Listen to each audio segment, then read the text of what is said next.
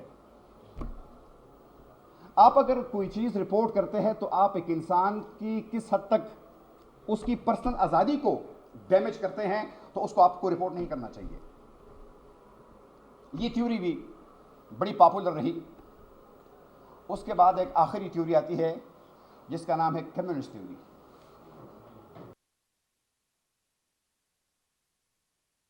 اس کا مقصد یہ تھا کہ man by nature is evil. یہ جو میڈیا ہے اس کا کنٹرول بالکل پرائیویٹ لوگوں کے ساتھ ہونا نہیں چاہیے. میڈیا کا کنٹرول جو ہے وہ صرف اور صرف اسٹیٹ کے ساتھ ہونا چاہیے.